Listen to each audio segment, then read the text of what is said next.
بسم اللہ الرحمن الرحیم۔ حکیم جوہر عباس ایک اور نئے نسخے کے ساتھ آپ کی خدمت میں حاضر ہے۔ اکثر لوگ ہم سے آ کے یہ کہتے ہیں کہ ہمیں مردانہ کمزوری ہے،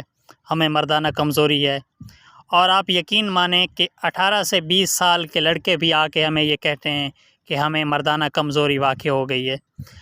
آج میں آپ کو مردانہ کمزوری کا نسخہ اور مردانہ کمزوری کی وجوہات بتاؤں گا کہ مردانہ کمزوری جو ہے وہ کن وجوہات کی وجہ سے ہوتی ہے۔ تو مردانہ کمزوری کی جو پہلی مین وجہ ہے وہ یہ ہے کہ اگر آپ کے اندر مادہ تولید جو ہے وہ کم ہو جاتا ہے یا کثرت سے پیدا نہیں ہوتا تو آپ کو مردانہ کمزوری ہو سکتی ہے۔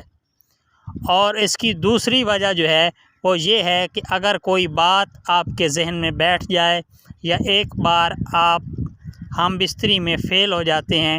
تو وہ بات آپ کے ذہن میں بیٹھ جاتی ہے اور اکثر اوقات وہ مردانہ کمزوری کی وجہ بنتی ہے۔ اور اس کی تیسری جو وجہ ہے وہ نفس تک خون کا صحیح طریقے سے نہ پہنچنا۔ بعض اوقات ایسی غلط حرکات کی وجہ سے جو نفس کی وینیں ہوتی ہیں وہ ڈیمیج ہو جاتی ہیں اور خون جو ہے وہ پراپر مقدار میں وہاں تک نہیں پہنچتا، تو اس لیے وہ ڈیمیج ہو جاتی ہیں اور نفس جو ہے وہ کمزور ہو جاتا ہے، نتیجتاً مردانہ کمزوری واقع ہو جاتی ہے۔ آج میں آپ کو جو بتانے جا رہا ہوں یہ بہت ہی کمال کا نسخہ ہے مردانہ کمزوری کے اعتبار سے۔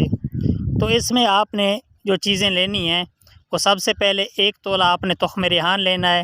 اور 1 تولہ آپ نے اس میں گوند کتیرہ، 1 تولہ موسلی،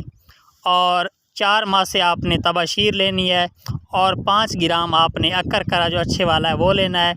اور 5 گرام آپ نے بہمن سرخ جو ہیں وہ لینے ہیں، اور ان سب کے برابر آپ نے نسری ملا کے اسے پیس لینا ہے۔ 1 چمچی صبح دودھ کے ساتھ اور 1 شام دودھ کے ساتھ استعمال کریں۔